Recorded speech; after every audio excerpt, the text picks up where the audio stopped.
Hi, and welcome to Decoding AQ, helping you to learn the tools, mindsets, and actions to thrive in an ever-changing world.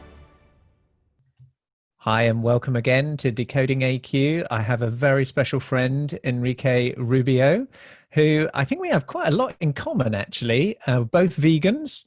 We have pets. I've got dogs. I hear you have two. But one thing that we don't have in common is I read that you're an ultra runner. So we'll get into that as well. But Enrique is founder of Hacking HR, an amazing online community and physical community before COVID that is really doing phenomenal work in this kind of convergence between HR past, HR future, and technology. And how do we serve that community to have a better future for everyone? So I'm super excited to have you here. Thank you, Ross. Thank you so much for inviting me. And we got to tell your audience a little secret. You are wearing a Hawaiian shirt right now, and I'm wearing a Jurassic Park because we wanted a shirt because we wanted to have this as a friends conversation, right? And friends get together like this. Indeed, very much. In fact, we've just had our team happy hour via Zoom, and so I entered that with a Hawaiian shirt. And within a few moments, people's cameras went off, and 30 seconds later, they come back and they're wearing their Hawaiian shirt. Oh, and that is so funny. Yeah, that was quite good fun. So give the audience a little bit of your background in your own words, where you've come from in terms of eclectic mix in banking, in HR. You've run your own podcast, all sorts of things. Just give us a little flavor of some highlights of what's brought you here today so far in preparation. Absolutely. Well, just begin by saying that I have been a little bit of everywhere. My main two areas of expertise and career, if you will, have been engineering. I'm an electronic engineer, and HR. I have been about 10, 12 years in each of those spaces. In between or during my journey, my tenure in each of those spaces, I have done several other things. I created and founded and led an NGO in Venezuela to train people on leadership and project management. This is a secret that not too many people know. I used to love politics before in my country. My country is very polarized right now, like it seems everything else in the world. And I ran for mayor of the capital city. Not too many people know this. I don't have this. I should be putting this in my LinkedIn profile. And I ran with the Green Party, which is a party that puts forward environmental policies and whatnot. I lost the election. I learned a lot in the process, but to me, one thing that connects that one participation in politics with everything that I've done in life is the idea of serving people, serving the community.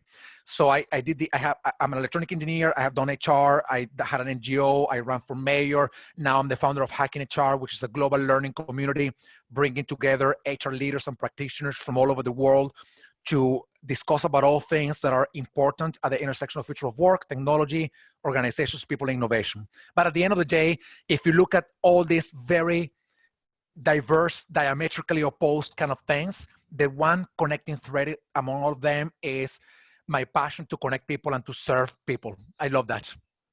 And it really shines through. I mean, we've been collaborating and forming a partnership together as organizations in terms of you as a multiplier, and we're pioneering a new area of research and how we can serve and be a hero to the same people, and it's been a really interesting, very open collaboration, and a word that's one of our mindsets is co-elevation. Yeah. And I think that landed so well in our early stages is your just being to serve. It's not just talk. You genuinely are that through and through as a human being. And it's a real pleasure to, go on our journey through life with people that you enjoy doing things together with. And I think that's critically important.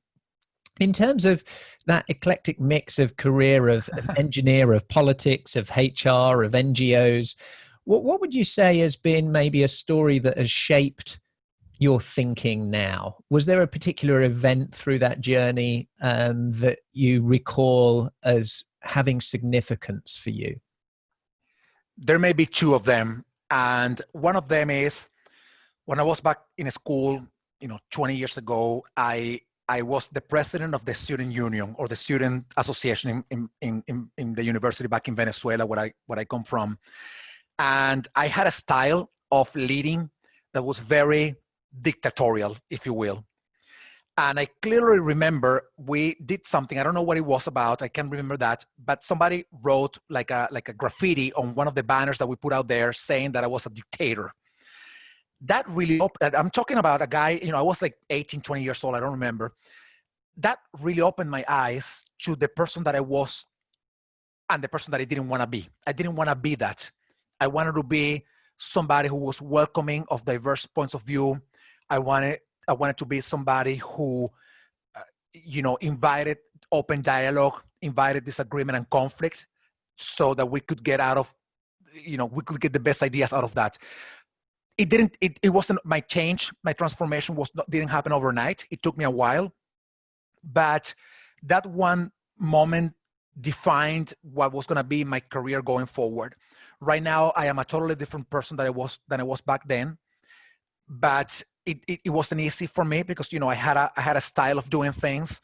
Right now, one of the things that I do is I say it and I practice it in the things that I do is welcoming people to disagree, to give us feedback, even when that feedback hurts, because sometimes, feedback could, it comes across as, hurting your feelings because you are so emotionally attached to something that when you hear something that you don't want to hear, it's hard. But I'm in a place right now of I'm open to all of this because that's how I learn. That's how I create something better. That's how I grow. If I wasn't open to all of those things, I wouldn't be able to do the things that I'm doing. So that was a defining moment for me because it helped me understand the person that I was and the person that I didn't want to continue to be. So that was one area. And the other time was in 2009, I think. I was fired from a company. I was working from this company. I gave them so much. But then there was a point in time where when I got a little bored about what I was doing, and then I started creating my side, hustle, if you will. When they found out about that, they fired me because they hated that I was doing something else other than working for the company, which is kind of ridiculous, but that's what they did. And HR didn't really do anything about it, right? They just stayed behind, and I told them, like, how are you tolerating this? I mean, this is a terrible message for the rest of the organization. So that was a defining moment for me because it was then when I decided I want to get into HR because this can't be, the way HR operates. I mean, I'm not doing anything against the company, but on the other hand, I am learning so many things outside and I'm bringing all of those skills back here for free, basically. And it should be a great opportunity for the company also to take advantage of that. Anyway, those were sort of two of my defining moments as in my career and the person that I think I am today. It's interesting, isn't it? This importance of mirrors, of having feedback, to see oneself and to be open to what is shown. Yeah. And we need a level of willingness, a level of confidence to be able to take that on, and also a desire to continually improve. Of those things. And like you say, sometimes it hurts. It can be true. Yeah. And in a quiet moment of reflection, we can then evolve who we want to be from those types of events and things. I recently, Ross, just to follow up on that thought, I recently posted something on my LinkedIn saying that it is in the feedback that we don't want to hear where the biggest opportunities of our lives are waiting for us. Yeah. Because when I say, I don't mean to say that we don't want to hear it as we don't ask for it. It's the feedback that hurts, perhaps the one that becomes the most important because, it hurts at the beginning, but then you find the truth in that feedback. And when you find the truth, whether one or many truth in that feedback, and you embrace it and you say, wow, I didn't know that about me or about the work that I was doing, then you grow from there and you do things better. I think it reminds me of a comment of a coach a number of years ago that said to me be ruthless in decision making and humane in execution. Yeah. And often we get that the other way around. You know, Yeah. we're so humane in the decision that we end up being ruthless in the execution. Yeah. Maybe similar in feedback is that being ruthless about the truth, but humane in the way we execute that in terms of those things. And that's a special skill, right? Something that we don't get right every time. And being willing to recognize that it's often hard for the person giving that feedback as much as it is for the person receiving it. You know? Absolutely. Yeah. And AQAI is a company that is working on the very concept of adaptability. How do you adapt to anything if you're not open to listening or to hearing about the things that do not work anymore and about the things that could potentially work? So the very concept of adaptability relies on the cornerstone of feedback, because if you don't have that feedback, whether through assessments, through coaching, mentoring, whatever it is, you won't be able to know out of the things that you do, which ones of them are not delivering the value that you need from them. And what's funny is that when you look at the stories of people that lose their professional relevance, even the companies that lose their professional relevance, what you see in those companies and those people is that they are clinging on things that are holding them back from adapting and from changing. That's why very, very recently I have been talking a lot about a concept that I call mental flexibility to learn and to change. These two things for me are very important. Learning is not enough. You have to be willing to change, and willing to change implies embracing the new things and letting go of those things that may be holding you back, and they are not delivering the kind of value that you need at this very moment and going forward. So I think that's it's a powerful concept, if you will. Very, very powerful concept. And I think the challenge of what we learn and then what we unlearn is contextual. And the unlearning something that's no longer serving us is quite easy, right? If that's no longer delivering the result that we're after, whatever result that may be in our lives. What's challenging and difficult is when it's seductive and it's seducing us into thinking this result is okay, is good enough, unknowing that just over the cliff, it becomes then the tether.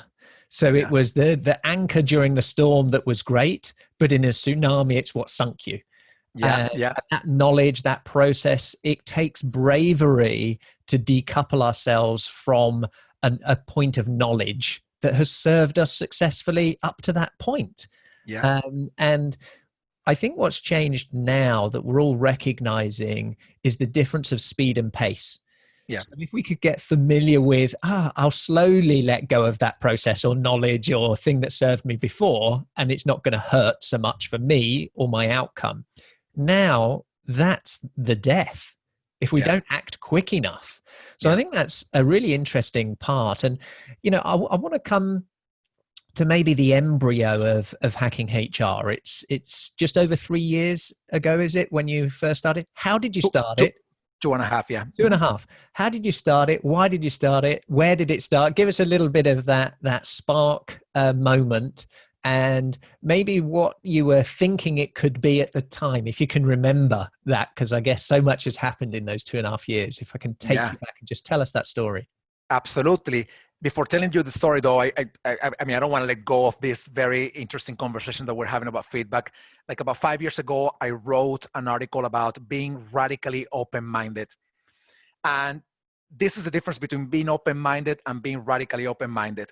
If I have an idea, or I have a set of dogmas, if you will, and you come with an idea that is different than mine, yet it is aligned with my dogmas, I may say, all right, I'm going to do your idea and I'm going to leave mine behind, because your idea continues to be aligned with my values, my dogmas, and whatnot. Now, so that's being open-minded.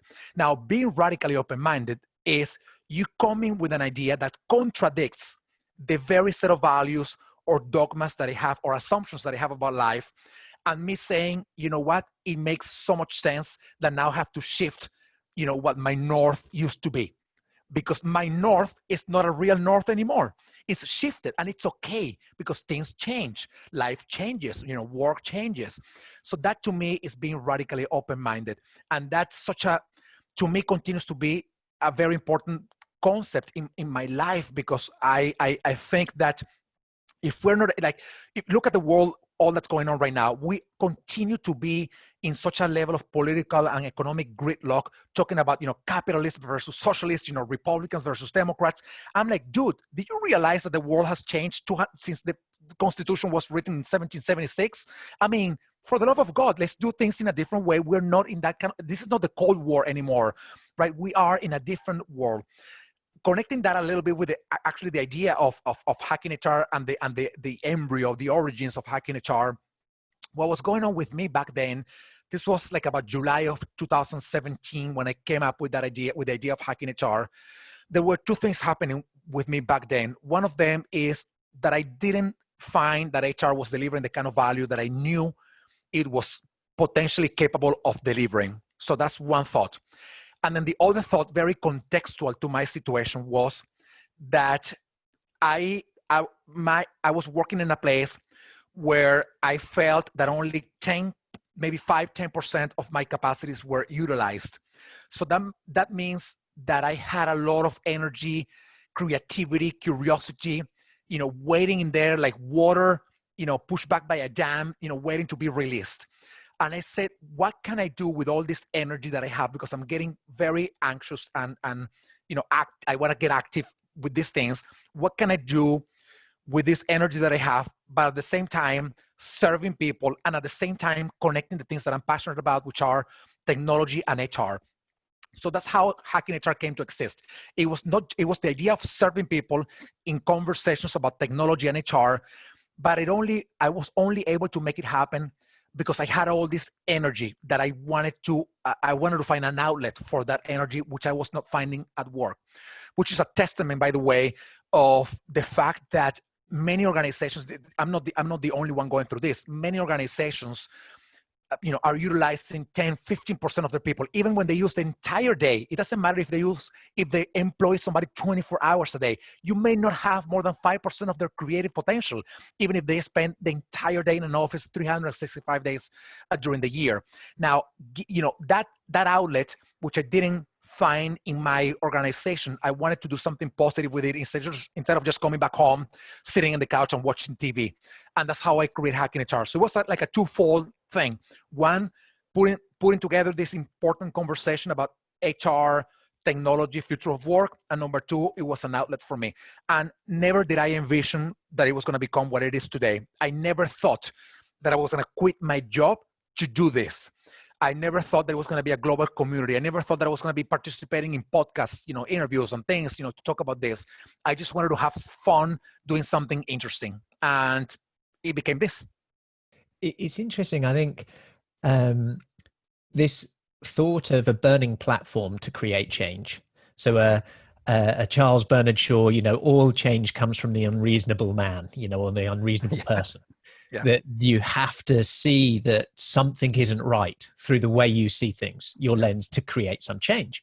And the other part, a burning ambition, a draw, a pull to something that could be better.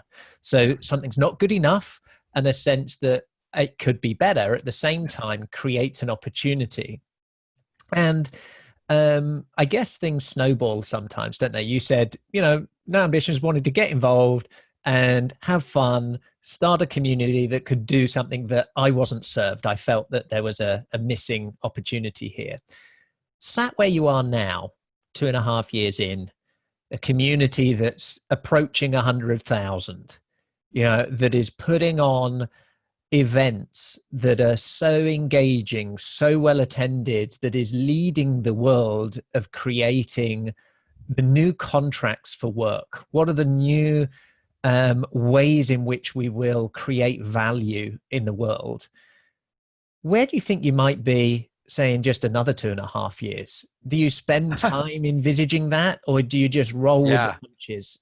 What's your balance now that you've got momentum of your leadership and direction of its future? Tell us a little bit about that. That's a great question, and I have thought about that. And one thing that's going on right now is the difficulty to plan anything too far ahead in time, because the world has changed so dramatically over the past few weeks because of the coronavirus. that there were many things that I wanted to do this year. Now we're changing them. For example, let me give you one example and then respond to the question of what I see in the next couple of years and a half. We have this program called Grow. Grow is what we call the community, the first global community for the next generation of business leaders, of HR leaders. So we were bringing HR leaders together to prepare them to lead organizations going forward. This was going to become one of our revenue sources for Hacking HR because it's not a free program. Coronavirus happened and we said, my business partner and I in this idea, we said, you know what? We got to do what's right. We need the money, but we also know that a lot of people don't have the money right now or they lost their jobs. So we're providing scholarships now, and now basically most people are coming through scholarships to the program. So it's not a revenue generating anymore, but we will continue to do it because it is the right thing to do.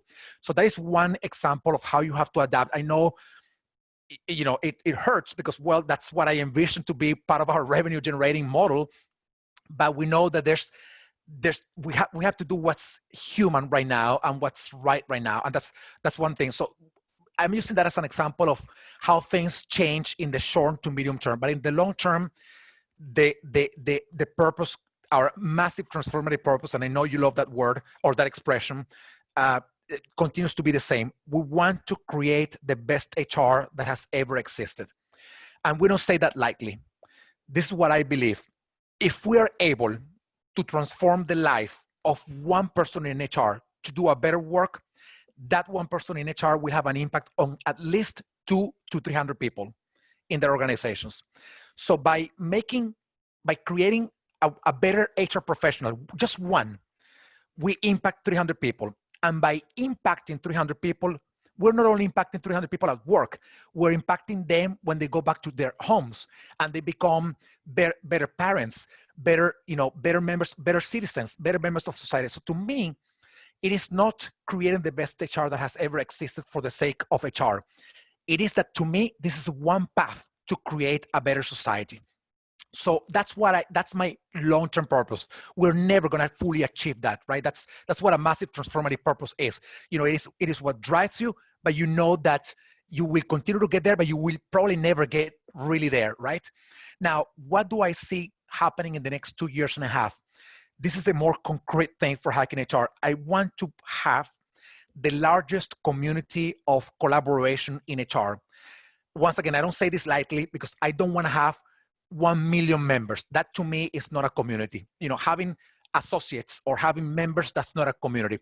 If I only have 10 people participating in Hacking HR, but those 10 people are talking to each other, collaborating, sharing ideas, supporting each other, challenging each other, learning from each other, I prefer to have those 10 connected than 1 million disconnected. So to me, in 2 years and a half from now, I want to build the largest community of collaboration in HR. And I want, people ask me all the time, what is your role in Hacking HR? Well, not only am I the founder, but what's your active role in Hacking HR? And I like to say this, I am a builder, and what I build is bridges. I build bridges that connect people across regions, across countries, across cities, across professions, and I hope they cross those bridges. Let me give you one last example before probably your next question. We had the event that we had in March. You participating in our event. I had people from Israel and I had people from Arab countries. I had people from Pakistan and I had people from India. I dreamed with us being able to tear down mental and physical walls and bring people together to talk about what really matters to all of us. And if we're able to do that and if we're able to build that community, we are going to have a better society. So that's what I dream about. I love it. And then what's special about the community is you've built these bridges. People are traveling across it. And when they get there, like you say, you've created an environment and a movement that says, this is what we care about. Here's some tools, here's some knowledge. And it takes effort to make that work. It takes continual, interventions of events, content, stimulation, all of those sorts of things. And it's really led that the community are getting this momentum, and you can push this rock up the hill by yourself. or you can have many people, like you said, the difference between, loads of people as members clapping away versus, no, they're right by your side. And they are committed to its success because it serves everyone. What, in the same vein as you gave a story there of how you had some plans, you were launching a new proposition, new revenue stream for the business. Something happens and you had to shift, you had to adapt, you had to look back to what are your values? Do we serve first? How can we shift this in order to still be a hero, still exist, still be part of the principles of the organization? This vision that you have of in a few years' time where it's grown its impact, where it's having more of these things, what are potentially some of the dangers that you see right now, some of the challenges, some of the obstacles for that happening?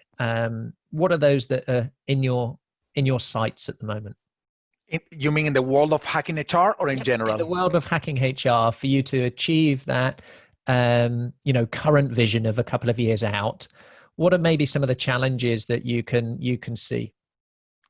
I think perhaps the one thing that concerns me the most is complacency from people to just stay where they are. And this is very true for HR. Let me give you one example of my career as an electronic engineer. If we were doing right now the things that we were doing when I started my career as an electronic engineer 20 years ago, we would not be having this call in Zoom. We would probably be chatting in the messenger from Hotmail, if you remember that. Things have evolved radically since then, right? The world is not like it was 20 years ago when I started this career in electronic engineering. If we transfer that sort of concept to the world of HR, we should be in a very different place in HR right now than the place in which we are. We continue to have practices in place that have been around for not just 20 years, for 50 years. Sometimes you find organizations that continue to call HR personal management, like 1920 when HR came to exist, what I call HR 1.0. So the fact that the world has moved so fast and so far, if you will, in other areas, but in HR, we continue to be operating like in 1970, that's concerning to me. And the underlying principle in there is a complacency that comes with never being pushed to do a little bit more, to go the extra mile. Now, of course, HR is in the eye of the hurricane because, and it was before this crisis happened, people were looking into HR and telling them, you need to do more, you need to do better. So to me, the one concern about the work that I do, but not only about the work that I do in hacking HR, but about organizations in general, is complacency and comfort from people in HR to say, that's not going to happen to me. I'm okay. I'm meant to just hire, fire, pay. That's all that I do. And that's enough. It's not enough. So the big challenge for us is not to build the bridges like we were talking about before. The big challenge for us is to tell people it is your time to cross the bridge. And on the other side, you're going to find a safe space where you can say, I have no idea what's going on here, but I'm willing to learn. It's pushing me out of the territory in which I was before, which was very known to me. And I crossed this bridge, and this guy, Enrique, Ross, Mike, and all these guys doing all this crazy stuff, threw me into this unknown territory where now I have to find out how to survive and thrive in this new environment. So if we are able not only to build the bridge, which we are doing, but also to tell people on the other side of the bridge, there are many people like you who are outside of their complacency and outside of their comfort sort of zone, and now they are learning the new things that will bring value to the world and to organizations. I think we're going to be in a great place. But that continues to be a big challenge, a very big challenge. So this challenge of complacency, and that can be driven from a lot of different things, from it's in their comfort zone to fear to it's been okay, to not even perceiving or seeing that there's another place they could be. That would have to be in some dark corners of the world that can't see there's another area. Yeah. Where have you seen some stories or some examples of organizations that have been brave enough to traverse that bridge, have started to create the new land, are doing things that maybe aren't, HR 1.5 or HR 2.0 or maybe 3.0? Who are the leaders that you're seeing in organizations? What have they done? And what could our audience learn from that experience? And how has that added value for their organization? So what could we learn from and share? Is there any examples that you can give us? Yes. And I want to tell you a couple of stories. In my aunt in Venezuela, she used to work a lot before, then she lost her job. She was already older, so she never found a job. She saved money during her career, and she put all that money in a Stanford bank here in the United States. In 2008, with the financial crisis, when we started looking into all the banks, we found out that Stanford, leading the Stanford bank, stole all the money. My aunt never, ever recovered her money. So you see, and this is a bank that was around for 120 years or something like that. So he destroyed the tradition of that family of doing, perhaps something right.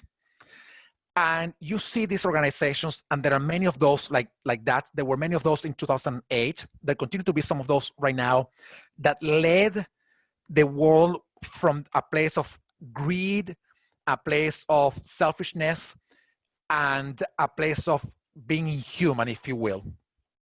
Fast forward to 2020, right now, going through the crisis of coronavirus. This podcast, we're recording it in May. About a couple of days ago, Brian Chesky, the CEO and founder of Airbnb, sent a letter to the entire company. You read the letter and you almost cry, to be honest, saying how painful it is for him to let go 25% of the company because otherwise the company will fail. It's already going through a very hard time. He said it in the letter that this year, they will be making less than half of the revenue they made in 2019. They had to stop all the projects that were not part of their core business. And to be able to survive as an organization, they had to let go 25% of their workforce. And he said, these are the things that we're going to be doing for you. You're going to be getting 14 weeks of payment, of salary payment.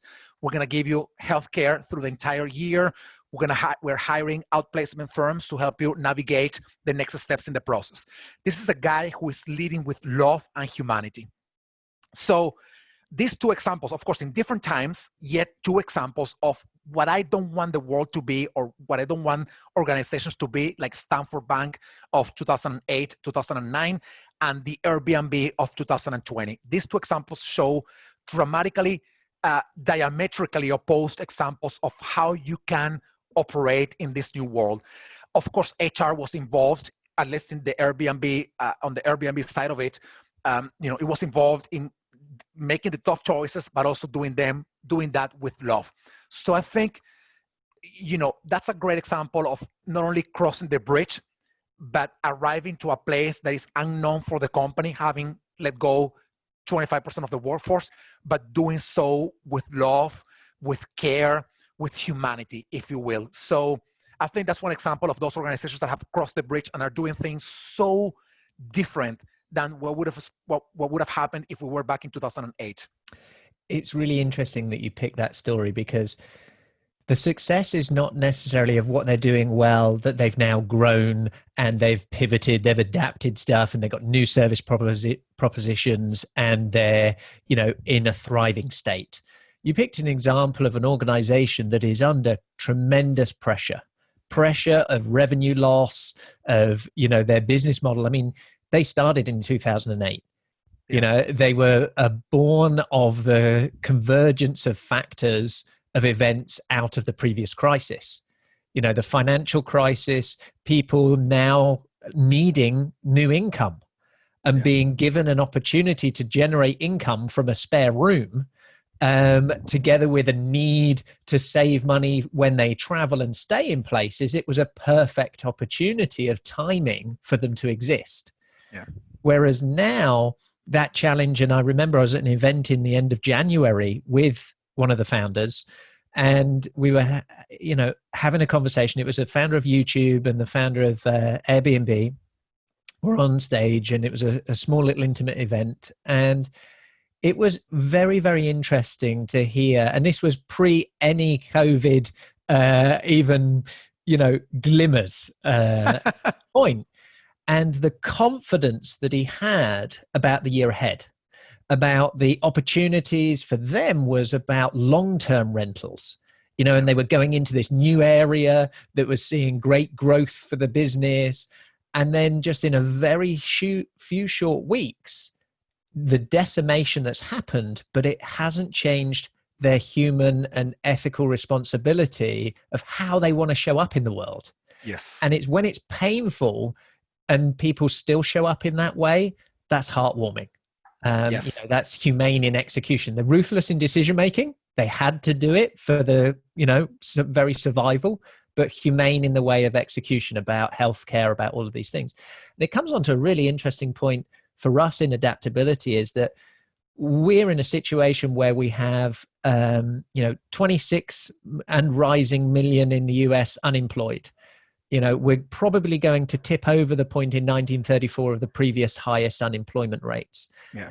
That transition and the difference of identity loss of people, of who they were, what their role was, how they provided value in the world, and how do they transform into providing value in the future, is going to require so much adaptability, resilience, emotional stress, mental flexibility, reskilling, unlearning, all of these different components.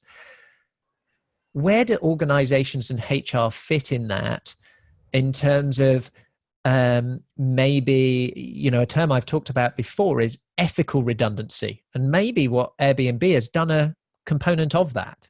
Yeah. We want to make sure you can be employable later. Yeah. Mentally, cognitively, all of those things. Where do you think there's an opportunity for HR to lead that way? Because some of this is going to be unavoidable, that there's going to be job losses because of technology or a pandemic or whatever it will be. But we can do that in a better way. What's your vision of maybe some tips or some ways in which organizations can do that well when they're under pressure? Absolutely. I'm going to divide my answer in a couple of time stages. Stage one, now, what's going on right now? Coronavirus, waves of consequences and implications in health and safety, and also in the economy.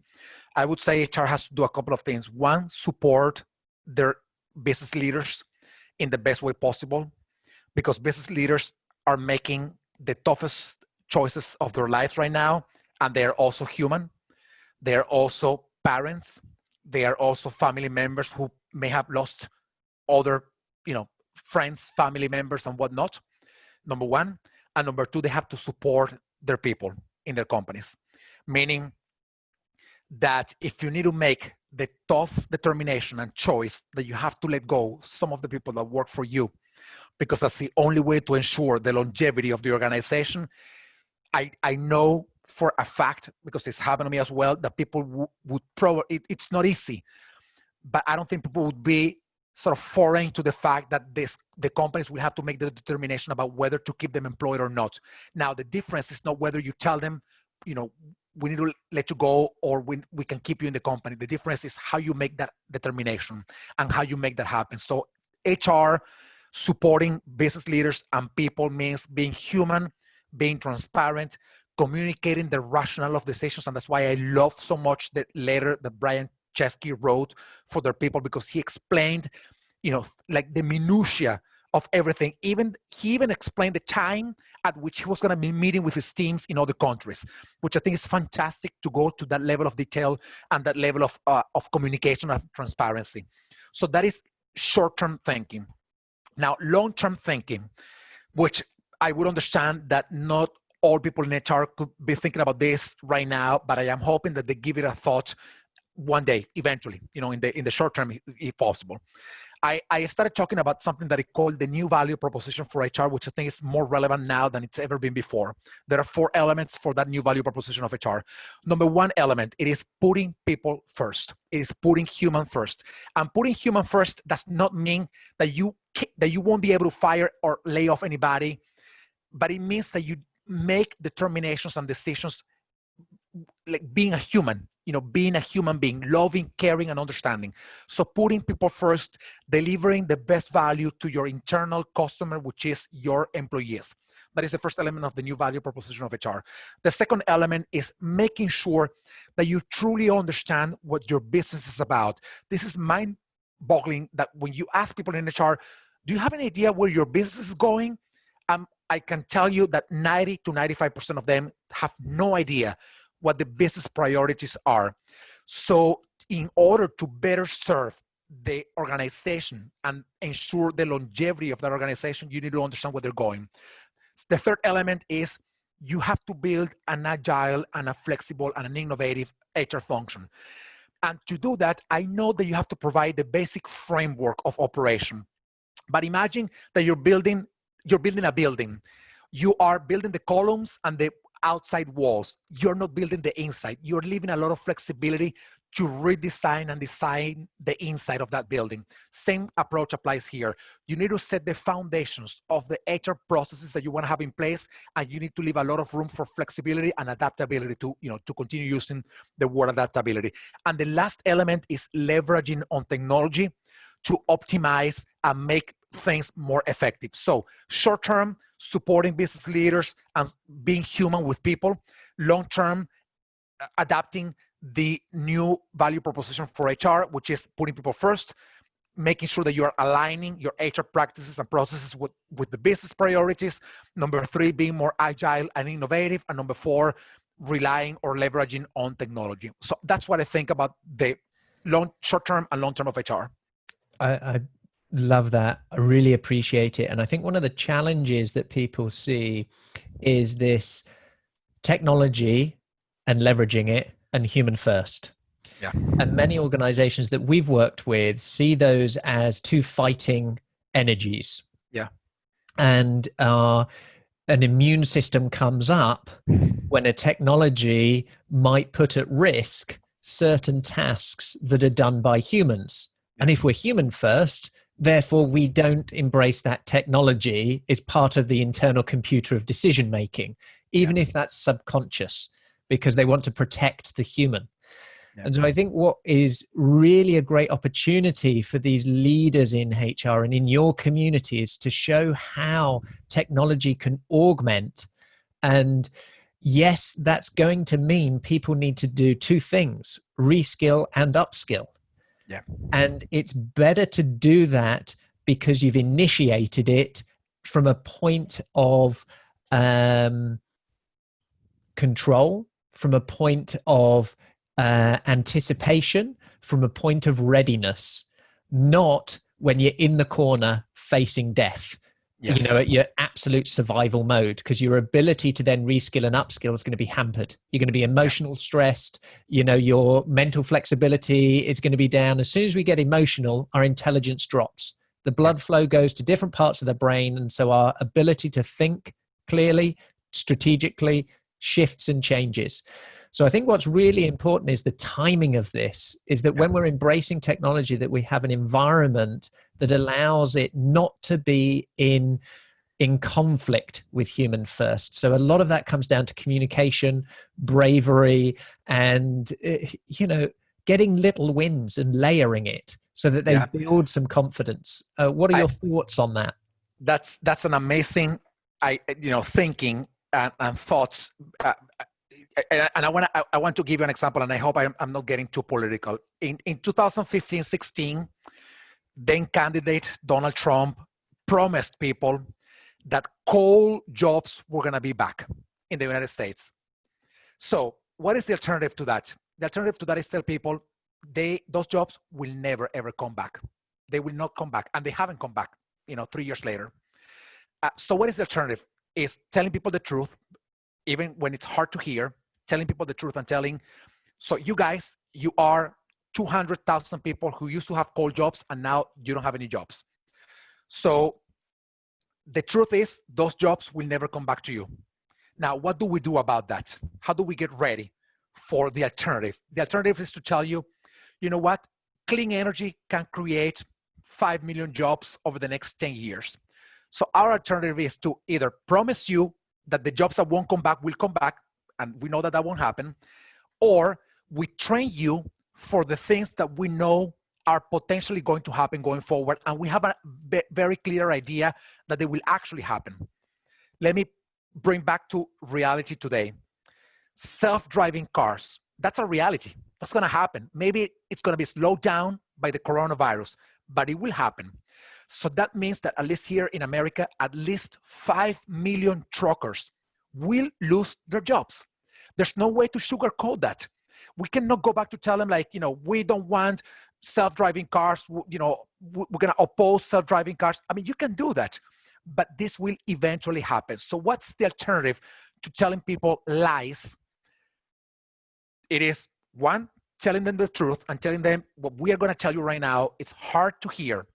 Your jobs, driving trucks, will go away. And we think they will go away in the next 2, 3, 4, 5 years. And it's going to be first this area and second that area. What do we do about that? So option number one, we retrain you in these other things. But even if we retrain you, 5 million of you will not have jobs in whatever we are going to set at these retraining programs. So now let's think, for example, that we can retrain some of you to be programmers. Maybe 500,000 of you will be programmers. There's still 4.5 million people who lost their jobs. Now, what do we do with you? We got this alternative, we got this other alternative, we have this array of options to decide how we move forward. But if we are not able to tell people the truth about these things, we're making a huge mistake, because this is circling back to the very first thing that we started talking about, which was feedback. If we are not able to tell people, you won't like what I gotta tell you, but unless I tell it to you, you won't be able to prepare for what's gonna come next. And the truth is this, and that. They may choose to not believe it. It's like, we are building bridges. They may choose not to cross those bridges. Now, we can come back and tell them, hey, this is the bridge that I built for you. It's still there. Cross it.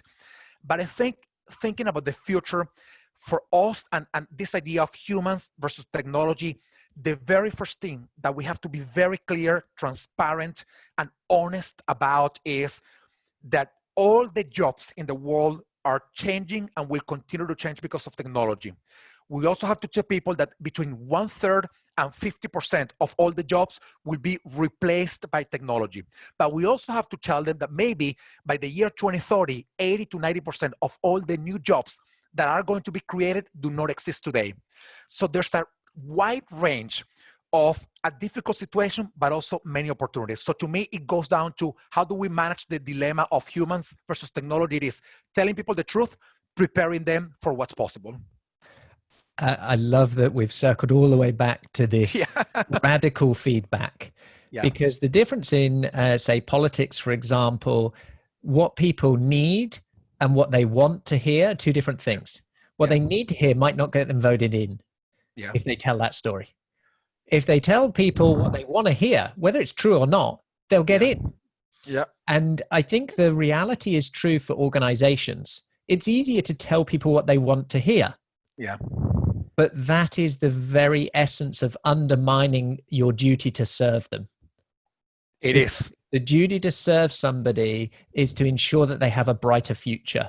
And that's not by deluding them, thinking that, it's going to be difficult. It's not going to be a right conversation. Well, it's going to be a damn sight more difficult because it's going to catch them by surprise, because you gave them a false sense of security and that the future is going to look different. So I love that we've come back to this bravery of radical truth, radical feedback. And of course, truth is also in the eye of the beholder and the perspective. So another really important aspect that we encourage people to be is to expand your horizons, to look outside of your echo chamber, to go from the gaze at your big toe to the gaze at the end of the garden. To look up, to see what's going on and see outside of your industries, and don't expect it because it's in another industry that it's not going to come and affect you. And another piece in my first book was talking about technology is inert. We give it a purpose. So it's not about a fight. It's about how do we jazz? How is there harmony? How in these sorts of just dance of life, we create joy in that relationship. And that for me is exciting of how we go forward. So in the final wrap up, I've got a question for you, and the question is around, what would you like to take forward from this event of COVID in your vision of the business in the future that you perhaps wouldn't have experienced, of the gift that it's given you, of the way you've thought, or the way that you've adapted or expanded or doing things differently? What thing do you go, I am so grateful this happened because it helped me learn this, or it helped me think in this way, that will give you confidence to make sure that whatever comes tomorrow, you will thrive in that situation? So I'd like to end on a sense of gratitude. What are you grateful for, even in a dark situation? I think one metaphor that I have been using is something that everybody talks about, which is, we're going through a tunnel, very dark. It's very, very dark right now. We don't see the light at the end of the tunnel. We left some light behind. Now, what I think is that the light that we left behind was not shining upon everybody. It was shining upon a few. We are in a very unequal world where a few hands are grabbing 80-90% of the wealth of this world.